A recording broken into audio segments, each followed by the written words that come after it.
Nancy, I'm glad you could come and spend a little time with us today to talk about the importance of estate planning. Nancy and I have known each other for some time. I first came to know Nancy when she was speaking on a panel at one of the associations that I was a member of. And over the years, I've been able to come to understand her particular take on estate planning and really appreciate the way she does this with a passion towards helping families have what happens be what they want to have happen. Right. So you've been in practice in estate law for 25 plus years. Actually, since my business formally formed in 1986. Okay, so that's closing like in on about 32 years. Yeah. So, and you're over on David Road in Kettering. Yes.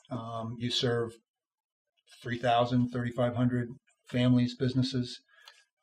I don't count them, but our business manager does. Oh, okay. Well, yeah, that's her job, right? Right. So, yeah. okay. And I'm Keith Davis. I'm with Principal Financial Group. I have been in the financial services business for 38 years. We have a practice that works with individuals and business owners, and it's a full service financial advisory firm. And what I'd like you to share first with the people is that experience that you had early in life that first made you recognize how important it is to plan for the uncertainties of life. I'm glad to, because that experience has really shaped who I am and what I do today. I married my college sweetheart, and after he got his MBA, we moved here to Dayton for his job, and then we had a baby, and then he was diagnosed with what then was called Hodgkin's disease, which is now called Hodgkin's lymphoma.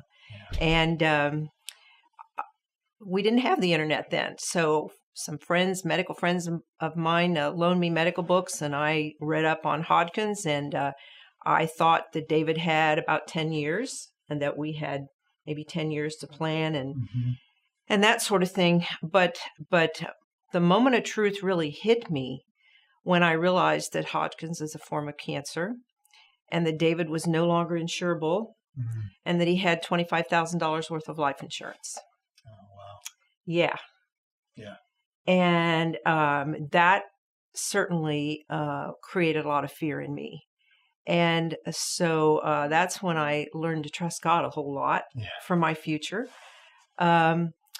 David did not live as long as was expected. That was over 40 years ago now, 41 years ago that he was diagnosed. He had his staging surgery and chemotherapy, and then a year later, a spot turned up on his lungs. He was given chemo and basically died of pneumonia during his chemotherapy. Wow. About a year later.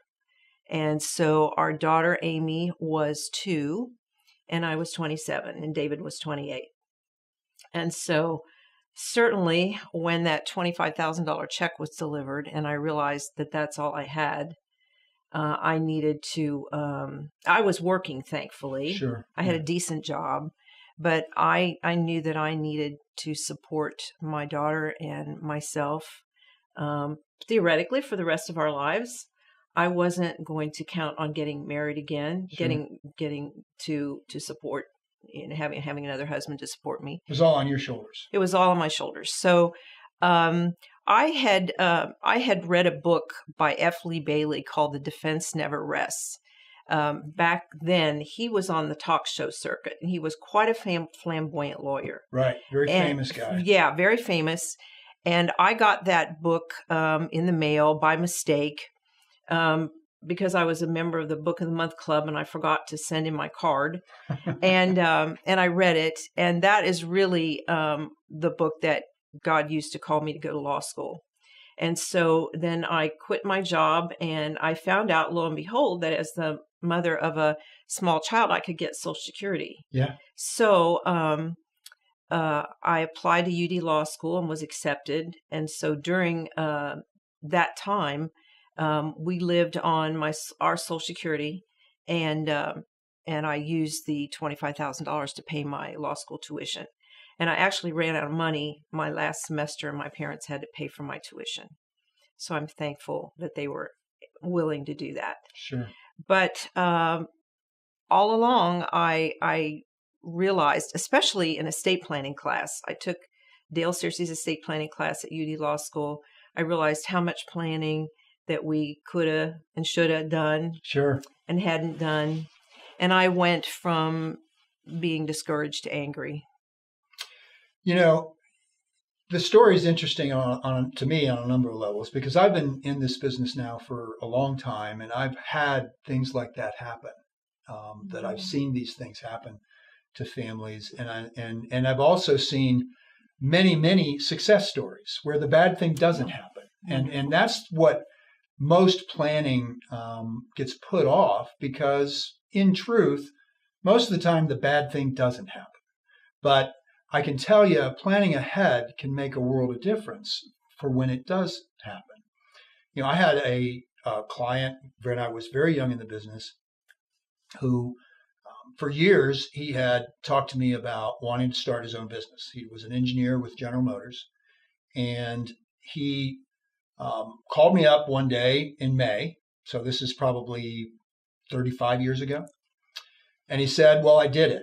I've started a company and we're going to ship parts from the Vandalia plant for GM to Brazil for assembly down there. And so I've got this great contract. So I've rented a building and I've hired some people. I want you to come out and talk to me because I know I've got a lot of debt now and I need some more life insurance. And so that was on a Friday. No, it was like a Wednesday before Memorial Day. And I went out, we talked. I said, well, I will send you some information when I get back to my office. I'll prepare a couple of different ideas for you. And I'll put those in the mail to you. And then I'll call you on Monday. And I remember saying I'll call you on Monday because when Monday rolled around, it was Memorial Day. And I didn't call until Tuesday. And so I called the shop up outside of Tip City. And this man answered the phone in a kind of a gruff way and said, who are you? And I said, well, Jim introduced me to you last week. I'm so and so, and I was calling to talk to Jim. And he said, Jim died on Sunday. Oh my. And the story ends up with being very scary, very traumatic for his wife. She was a stay-at-home mom for the most part. But she did have a job as a part-time secretary for the Miami County Chamber of Commerce, which turned out to really be a big advantage for her because she had all these men that owned businesses that stepped up and helped her. Great. Because she had to step into her husband's shoes. Sure. And because they had a lease, they had employees, they had a contract. There was a business there. And over the course of 25 years, that became a real success story. Wonderful. It started off fraught with fear and uncertainty because Jim happened to have a congenital narrowing of the arteries coming into his heart. It was the same thing that killed the basketball player Lynn Bias. I'm sorry, Hank Gaithers. But in any event, these things all turn out, sometimes good, sometimes not. But my experience is that if you plan for the future, it's easier to sleep at night. And it's also when the bad thing happens, and it almost always does eventually, you're going to be much better prepared to do what needs to be done. Right. Well, death is going to come. Right. It's just a matter of when. Right. And for some of it's sooner rather than later. Right. And we just don't get to pick the date. No. And I've seen those stories in the Young Widows support group that I've run with another lady, a couple other ladies for 28 years. Some of the women have come out okay financially, and others have had to file bankruptcy because of the financial circumstances and the poor planning. Right. I've seen the gamut.